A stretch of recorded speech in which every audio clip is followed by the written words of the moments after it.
Hello and welcome back to another episode of The Exercise Engineer. This week I'm going to be talking to you guys about 10 things that I learnt during surf camp while I've been in Australia, which doesn't include surfing. Like, that's not included in the 10 things that I learned because, okay, I'm just going to get straight in. Number one, it turns out I'm not the natural I thought I was going to be, it's quite frustrating at times because I do put a lot of pressure on myself to be good at stuff straight away because I think there's a certain expectation to be good at everything straight away. I'm not really sure where that comes from. I don't know if that was from school or uni. I think a lot of people do just assume that I'm going to be naturally quite good at stuff, especially when it comes to like fitness things and activities like that. Which is absolutely fine, and I also think that like the expectation on myself and from my friends, family is definitely there, and it can be mentally quite challenging when I'm not a natural like I thought I was going to be. But what I can say is that I gave it my best shot, which is such a crucial thing. As long as you are trying your best all the time, and I called myself out on the Tuesday when I really wasn't enjoying it. I wasn't attempting to get up on my board. Like, I could probably count on my hands how many times I actually tried to stand up on it and like actually try and catch the wave. Whereas some people were just bashing through them, and I reckon they hit maybe 50 times when I was like chilling on like 6 or 7 times that I've actually attempted to like catch the wave, never mind trying to stand up on it. So it's definitely a repetition thing. Like, I can't expect to get good at it just watching other people do it. You've just got to keep practicing yourself. And I called myself out on the Tuesday. I was like, right, Louise, Wednesday you are waking up with a different mindset because you've paid good money for this. Get it done and just attack it. Attack it like no other. And I did so much better on the Wednesday, and then went on to enjoy it Thursday, Friday as well, because I realised that I wasn't giving it my best shot, and I would have been so gutted if I got to the end of that week and realised that I hadn't given it my all, and I would have really, really been disappointed in myself. Like, I would prefer to give it my best shot, give it 100% and still not be good at it by the end of the week, rather than half-heartedly do it and be half-heartedly good at it. Like, knowing that I tried my best is all I need to do, and that sounds really, really but it is so true. But like, I think your capacity, like, sometimes your capacity can only be at like 20%. If you're having like a really off day and you're not feeling 100%, but you can still commit 100% because you can commit to your 20%. If you're feeling 20%, you can still do your best with what you're working with. And it's exactly the same for fat loss. Like, what can you do on those days that you can still recover from? Like, don't beat yourself up about it if you're not feeling 100%, but still give it your best for that day. And if your best is only 8,000 steps when you usually hit 12,000, it's still much better than what you would have done if you'd have just listened and been like, nah, I'm just going to do 1,000 or 2,000 today. That's just an example. But like, I gave it my best shot analogy, you can apply that to coaching too. Like, if you're paying for coaching or you're part of my challenge, like, I want you giving 100%, because it's the clients that fully immerse themselves in the challenges or my programs, and they're the ones that do the best. They get the best results, and then they're often the people that are most satisfied with the program or more satisfied with themselves, because they know that they couldn't have given it any more than they did. So when I pulled myself out of it on the Wednesday, I was like, right, okay, what can I do to make sure that I am 100% happy at the end of the week that I've given this my best shot? So that's the sort of mentality, and it is sometimes flipping it and being like, just go for it, like, suck it up and just get on with it. And I had to give myself like a little pep talk on that Tuesday night and Wednesday morning, been like, we're not having any of that. shit that we ended up with yesterday. We're not doing that. Crack on, get good at it, and just give it your best shot. It doesn't matter if you're not like good at it. As long as I was trying my best, I would have been happy.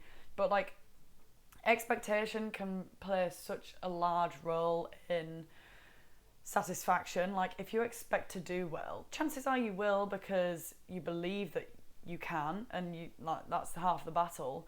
But if your expectations are slightly incorrect, like I expected to just be able to surf straight away.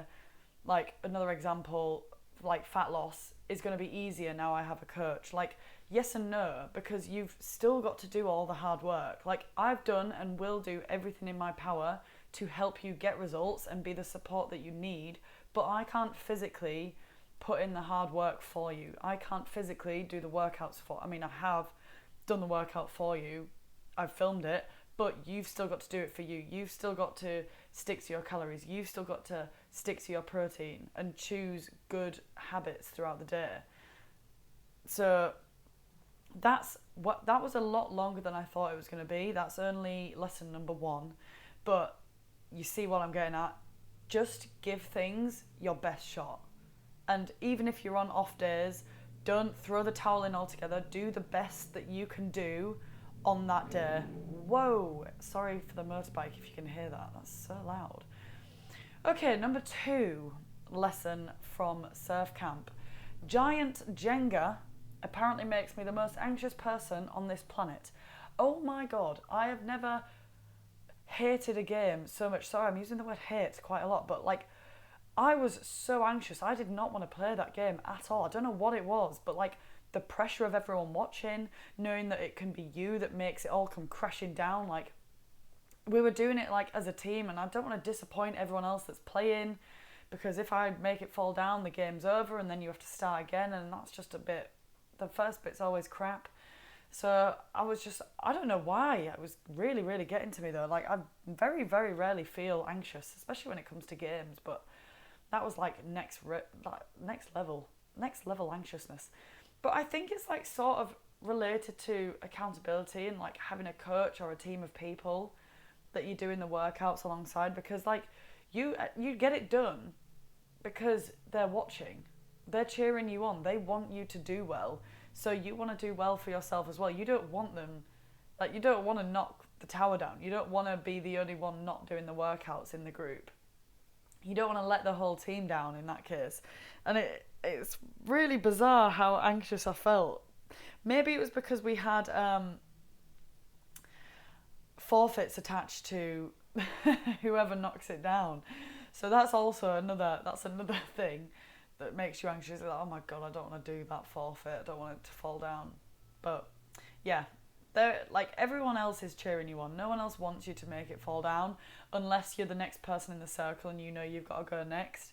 They're the only people that are rooting for you to knock it down. So let's not apply that bit to fat loss. But yeah, let's somehow twist that as well. So the people that don't want you to succeed are probably the people that know that they're going to have to do it as well in order to succeed. Oh my God, this is revolutionary. So the people in your friendship group that know they need to lose fat but aren't doing anything about it, and they aren't supporting you in your fat loss journey because they know that they can't do it themselves. Oh my God, that's another little tangent on the Jenga. The person who is also in the same boat as you, who isn't putting in the work, doesn't want you to succeed because they know they're going to get left behind and they're going to be the one with the forfeit. Boom. Love an analogy. Let me know if that worked. I'm not sure. I'm really not sure, but I like it anyway. Okay, number 3. Beach running is ridiculously hard. Like, that beach run that I did on the first morning, so I ran 9k on the beach with my little roommate, because it was part of her training plan. It was hard work, guys. Like, it was really, really hard. Like, thinking back to it, really hard. But we got it done because it was in the plan and we had each other to stay accountable. Like, running buddies is so, so crucial, or sticking to a plan or having a coach. I did a full other podcast on how to get into running or how to prepare for a marathon or something like that. Like, I've done 2 full other episodes on that, so if you want to read those, I would definitely recommend listening to those, where I go into a lot more detail in specifically running. But I think for anything, having a plan and sticking to it is crucial to achieving any goal. Like, attempting something a bit willy-nilly, you're not going to really stick to it, are you? Like, we could have easily turned around. We both said at 3k, we could have both turned around. It got to 2.5k. She said, we're 2.5k in. I thought, Christ, we've got so much further to go. It was the slowest pace I've ever run, ever. Like, ever. I think our average was 7:30 kilometres an hour.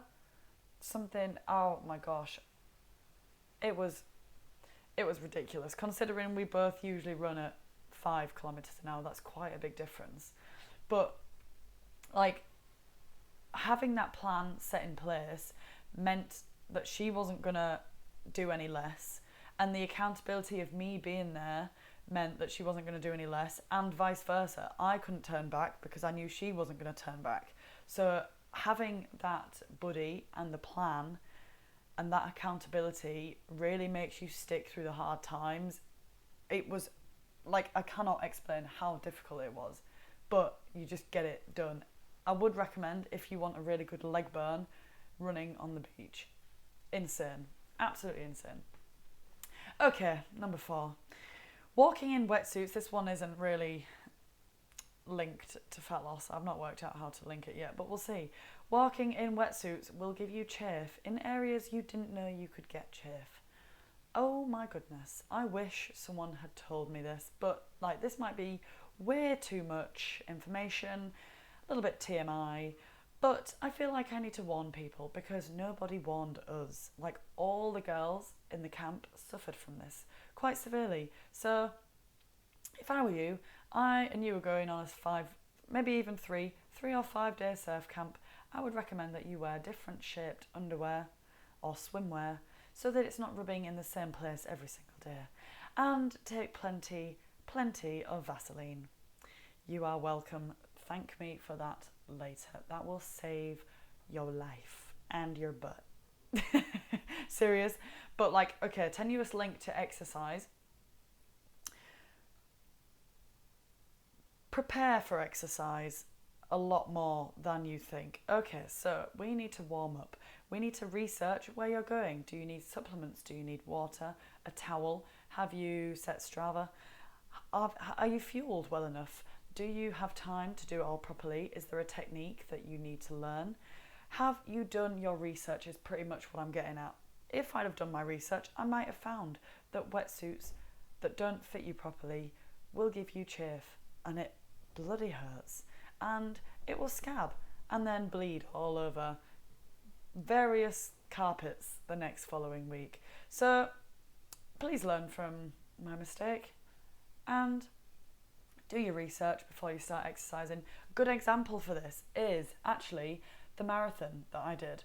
I always bring up the marathon, but there's so many lessons to be learned from this marathon. So when I did the marathon, I wasn't going to, but I did my research into what we need, and I read on the list Vaseline. I was like, what on earth is that for? I did a little bit more research, delved a bit deeper, went down into a bit of a rabbit hole, found chafe, which I hadn't experienced yet on any of my long runs, but crikey, I needed it. The chafe came through thick and fast because it was raining.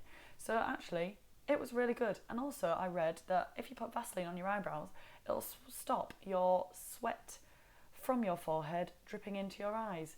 And it bloody worked. It was insane. It was literally like falling down my forehead, and it just got to my eyebrows and stopped.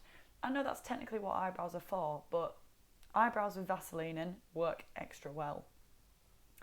So yeah, prepare. Do your research before you do any event, or you go set off for a run. Make sure you know your route.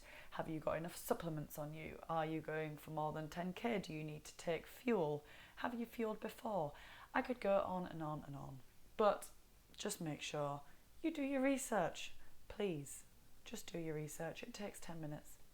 That would have saved me a lot of pain and a lot of chafe, faffing, hassle since. Okay, number 5.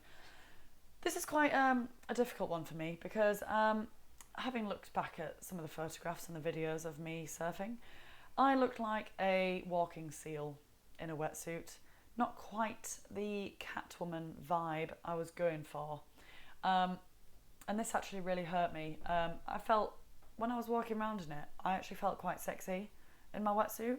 And then I looked back at the photos and I was like, oh my God. No. I absolutely hated the photos, like to the point that I wasn't even going to post them. I didn't want anyone to see these photos pretty much.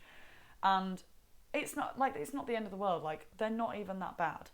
I didn't post the worst ones, but like, it's not the end of the world. Like, I'm going to look back in 5, 10, 20, or even 40 years time. I'm going to look back at those photos and remember what an amazing time I had, and probably think that I look great in that wetsuit. Like, because I certainly won't look like that when I'm 65.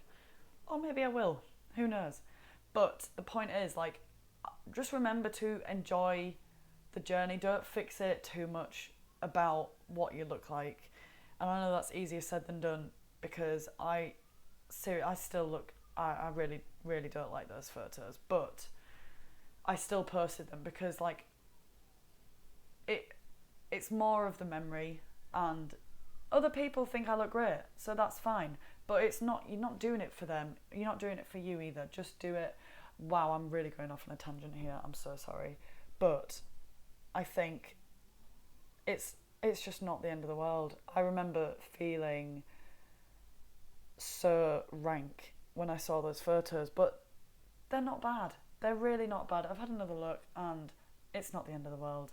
Just get a grip and remember the memories that you've built on the back of those photographs, not the actual photographs. But saying that again, the moral, I think you can also use this as motivation. So I have since done something, I've not made any drastic changes, but I've thought, right, I could lose a few pounds on the back of this, because we ate ridiculous amounts during that surf camp, because we were burning ridiculous amounts paddling out. So yes, I was probably burning a lot of calories, but I was probably eating more, and I came back feeling a little bit fluffy. So I have definitely taken action. Like, if you're not happy with the way the photos look, take action. Like, I actually get a lot of clients either about to go on holiday because they don't like how they look, or actually when they come back off holiday as well, because they didn't feel comfortable the whole time, or they've looked back at photos and thought, oh my God, no, don't like it, want to do something about it.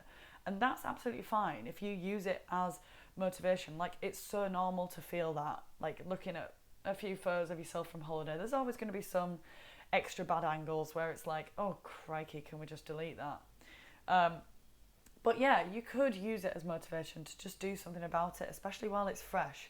Because remember, nothing changes if nothing changes. If you come back off that holiday and go straight back into your normal life, then chances are you're not going to lose any weight or feel any better on the next holiday until you find the next horrendous diet and attempt it 2 weeks before your next holiday, which then fails because it's unrealistic and you are restricting yourself far too much.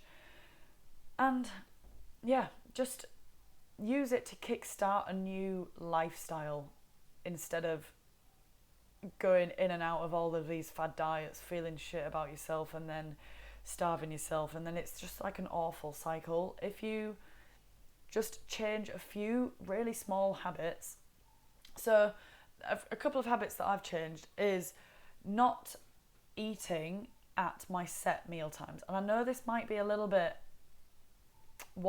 against what other coaches say, but I'm just trialing something new for myself, because usually I'm very strict with my meal times. It literally hits 12 and I'm like, right, lunchtime, need to eat. When maybe I'm not actually hungry. Or like, I snack a lot as well, so I'm trying not to snack in between meals. Getting extra steps in, just going for that extra walk on an evening,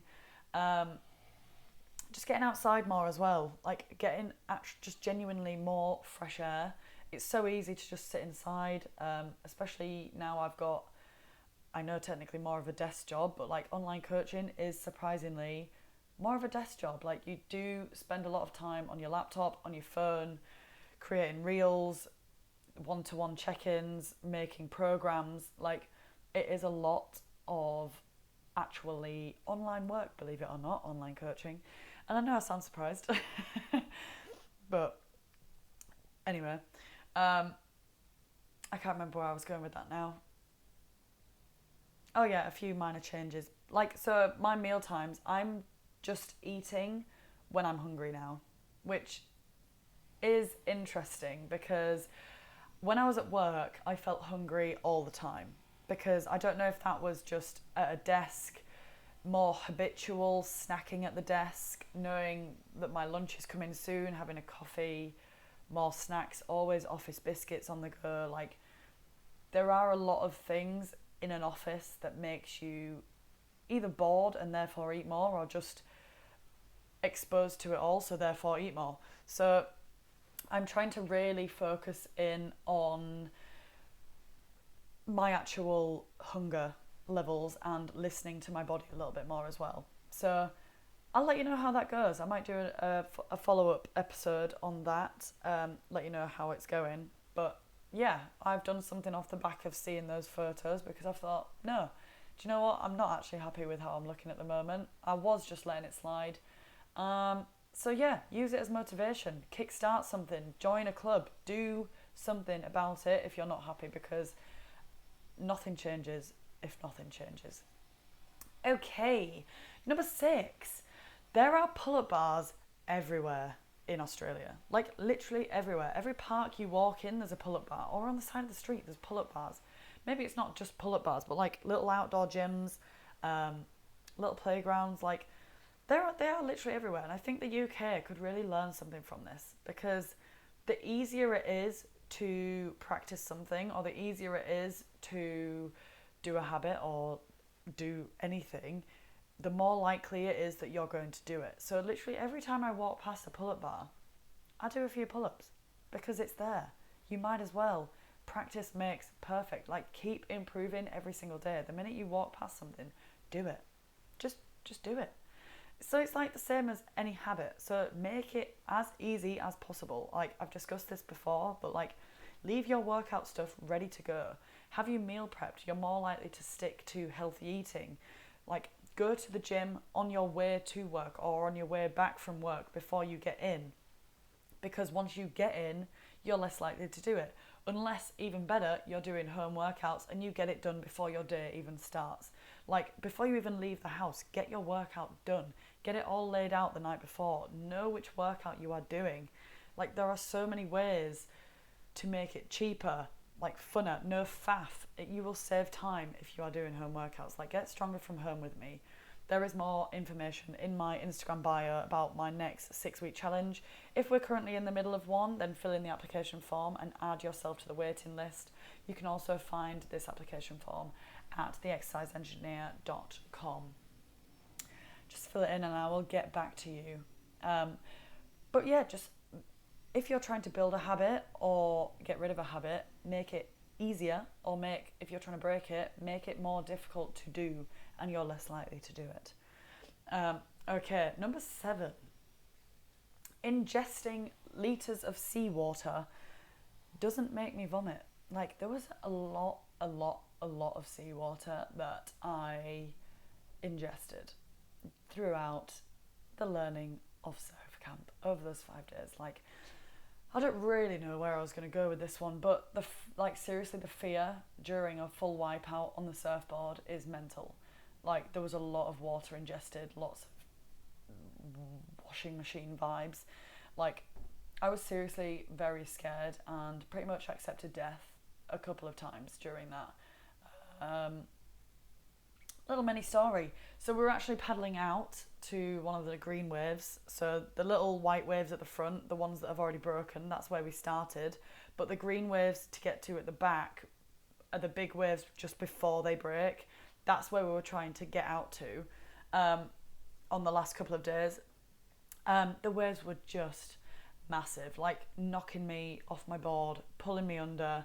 My board was pulling me through the water, like, because it's attached to your ankle, like at great speed as well. It was spinning. If you knocked off like mid dumpy wave, like it will take you under and spin you about, literally like a washing machine. And I seriously, I thought that might be it. I accepted death a couple of times. It was quite scary, actually. But we powered on. You've literally got to get back up because the next wave's coming. You've got to get back on your board and generate as much power as possible to try and cut through the next wave. If you don't, that next wave is coming.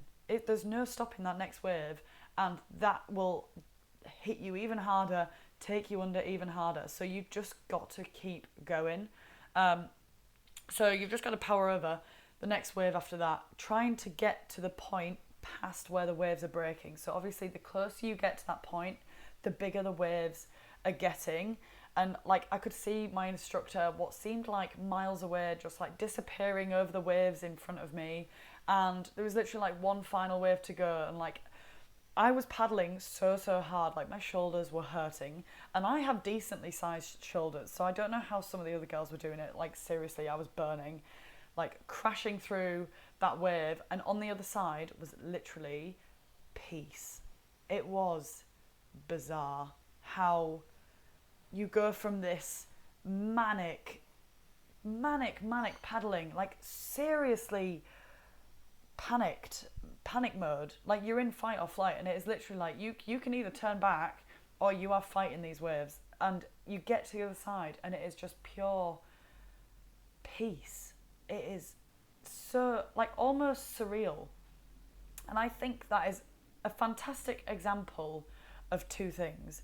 So number one, a fantastic example of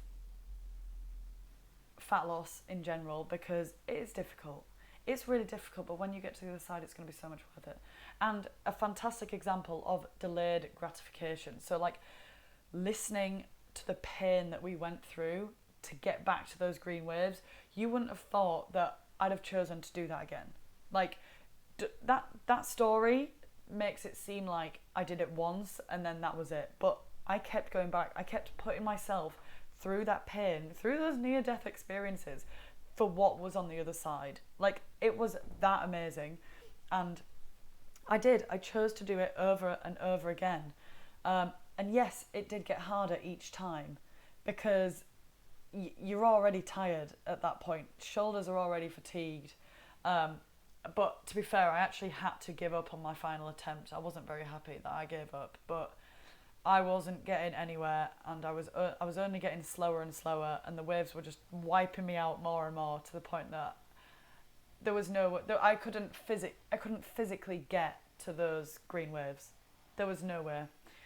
Like the more tired you get, the slower you get, so you're way less likely to actually reach it as well. So I had to accept defeat on the final attempt, but I was more than happy with the progress that I'd made throughout those couple of days anyway, so I was fine by that. But the feeling, the beauty, and like the pure peace on the other side, it was so worth it. And you can apply this to fat loss. So it might be painful, you might be hungry, your legs might be burning, it might be raining outside, but the feeling and reward that you will get as a result of all your hard work will be so worth it. I promise, it'll be so worth it. You'll feel healthier, fitter, stronger, you'll have more energy, you'll feel sexy again. Like, you'll be happy to take photos on holiday again. Like, I used to hate it when people got their cameras out on holiday. Like, it is just the worst feeling. You're like, oh, don't take a picture of me. But you're on holiday, so you want to be in the photos, but also you don't want to be in your bikini, so you half cover yourself up. But no, you don't have to feel like that anymore. And there's so many other benefits to it as well. So just commit to it and remind yourself of my little surf story there, when times get really hard and you want to give up, because it will be worth it, and it will be hard. And actually, as I said, like it does get harder and harder the closer you are getting to your goal, because you've got less and less fat to lose, so it makes it so much harder. It just there's so many analogies when it comes to surfing. I love it. But yeah, just fully commit to it and know that it's going to be hard. Understand that it's going to be difficult, but it's going to be so worth it when you get to the other side. Just persevere. And that leads me into number 8, which is perseverance is so crucial for learning a new skill. Like, I was out of the Monday to Friday of the whole surf camp, I was ready to quit on Tuesday. Even Monday. Like, I was so ready to quit. I really hated it, every minute of it. I was not enjoying it at all. Like, if I'd have left when I was hating it, I'd have left on the first day after sliding into a half already wet wetsuit. Like, it was so gross and it smelt. And I was like, oh God, this is not for me at all. Like, what good would that have done if I'd have just quit on that first day? Like, and actually, one of the main reasons for not quitting on the Monday or Tuesday was because I'd paid for it, believe it or not. Sometimes money is a great way to stick to something, because there was no way I was going to skip one of those lessons, because I paid for it. Like, that's why I think a lot of expensive coaching actually works, because you've paid for it and you want to get your money's worth, so you fully commit to it. Like, there was a few people that skipped a couple of the lessons, but there was no way that I was skipping anything. I was like, no way, I've paid for this, let's go. And it's a serious game changer. When you apply money to something, you don't want to waste your hard-earned money, so you will give it everything you've got. Like, I can give you free guides. I can give you all the knowledge in the world over podcasts and Instagram and all the free workouts in the world, but I can't do it for you. And usually, if you're getting it for free, you're not really inclined to do them. Like, it seems bizarre because you're getting them for free, so yeah, it's like, oh yeah, might as well do them. But you are way more likely to do them if you are committing a good amount of money to doing it.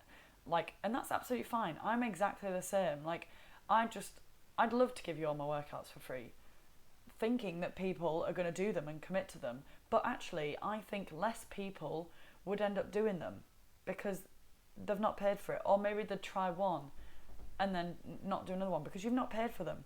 Whereas, like, there's nothing drawing you to do them. Whereas if you've paid for them, you do more of them and then you get addicted to doing them. Like, you don't get addicted to working out after one workout.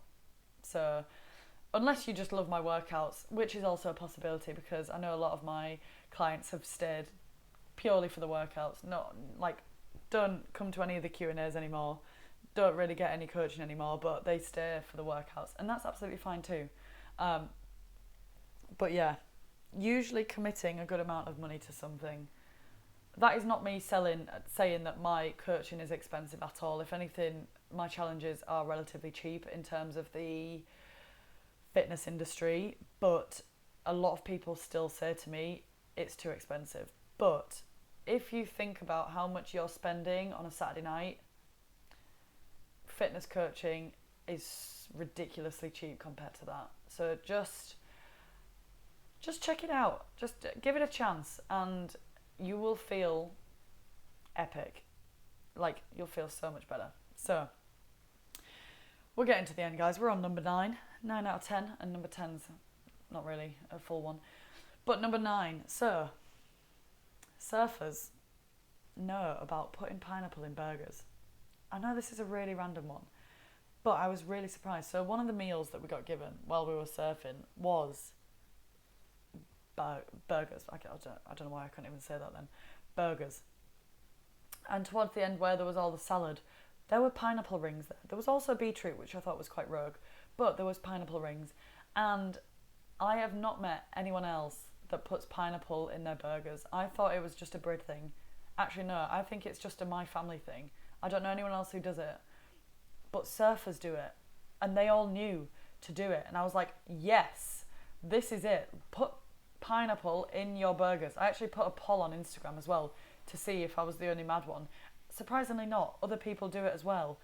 But if, like, so many people were looking at me on the camp, been like, what the hell, have you just put pineapple in your burger? And I was like, hell yeah. I also put beetroot in it, which also went really, really well. So I would recommend that. If you've not tried putting pineapple in your burger, I would give it a go. There was other people that I felt like I was force feeding them, and I was like, try it, go on, dare you. And believe it or not, they liked it as well. So my lesson to you here is try new things, because you don't know if you don't like it if you don't try it. Everyone was saying, oh, that's disgusting, why would you put pineapple in your burger? No, try it first before you knock it, okay? Try home workouts before you knock it. The amount of people that are like, oh, I don't like home workouts, and they've not even tried them. Like, maybe they've tried a 10-minute HIIT workout from YouTube. That is not what my home workouts are. Mine are strength based. A few of them are HIIT, yes, but we are building muscle from home. It's very, very different. You need a kettlebell. You need to load your muscles and feel them burn. Yes, it is weirdly addictive. You'll like it, but you don't know if you don't know if you're gonna like it or not until you try it. So it doesn't have to be linked to home workouts. Try something new. Join a new club. Try a different form of workout. Maybe try strength training. Try running if you've never run before. Like, give it a chance. You don't know that you don't like it until you've tried it. And actually give it a good go as well. Don't just do it once and then be like, no, that's not for me. Give it a good couple of times, because maybe the first time, maybe you set off running too quickly, or maybe you chose a naff workout when maybe I wasn't feeling my best that day. Just give another one a go. You never know. And really commit to a program. Commit to 6 weeks of something, and if you still don't like it after the 6 weeks, then I will give you full permission to stop. That's absolutely fine. And finally, number 10. This might be an unpopular opinion, but I want you to let me know. Possums are not cute. Like, they're just not cute at all. And I know there's nothing linked to fitness for this one. I'm sorry. There's no analogy that I've thought of for this one, but there's no lesson. I just didn't think they were cute, and everyone was going on about how cute they were, and they just weren't. I actually missed out on seeing it the first time because everyone was out drinking, and I'd gone to, what was I doing? I was making my reel over near the toilets because that was where the Wi-Fi was, which sounds really, really lame. But again, you've got to commit to something. I've committed to my business. Instead of drinking, I thought, yep, I'm going to go make my reel now. And that's okay, but I missed out on seeing a possum. I did end up seeing it later in the week. When I did actually decide, I did choose to go drinking instead. Because it was our last night, and it's nice to bond. So choose your indulgences. Yes, here's the link. Even though it's not linked to the possum. It's not linked to the possum at all, but it's linked to the stories where I saw the possum. So instead of drinking every night, like everyone else in surf camp did, I only drank on one of the nights, and it was on our last night when we all went to the beach, and it was really nice, and we played Never Have Ever, and I felt like I was at uni again. It was great. Slight sarcasm. I don't really like Never Have Ever, but you know, because I'm quite a boring person. But that's okay too. And accepting yourself is absolutely fine. But yeah, choose your indulgences. So I chose to drink on the last night because it was a nice celebration for everyone to get together, spend a little bit more time getting to know each other. Like, it had been a really, really nice week. We'd all bonded really, really well over surfing and over lunchtimes and sleeping. Like, oh my gosh, we were all knackered all week. So it was really nice to go to the beach for an extra couple of hours with everyone. But yeah, choose your indulgence. If I did that every night, I wouldn't have appreciated those drinks as much on the last night, and it wouldn't have felt like a celebration. Like, just choose your indulgences with things like ice cream as well. Usually on holiday, I'd have an ice cream a day. While I'm here in Sydney, I'm limiting myself to one ice cream a week instead of one ice cream a day, which I think is a fantastic idea because I still get my ice cream while I'm on holiday. But if I had one every single day, it wouldn't feel like a treat anymore. So I've limited it. So the more you limit things, the more you're going to end up enjoying them. And that applies to everything. Alcohol, chocolate, ice cream, you name it, biscuits. Like, if you limit them, you will appreciate it so much more when you do have them. So choose your indulgence. And you might see a possum. Anyway, guys, thank you so much for listening. I really enjoyed filming that episode. If you learned anything from that and you think one other person that you know will learn from it, please forward it to one other person. Please like, review, subscribe. It really, really helps push the podcast. So I really, really appreciate it. I do read all the comments as well. So thank you so, so much for listening. Thank you in advance for your reviews and comments. And I will love you and leave you guys. See you next week. Mwah. Thank you so much. Bye.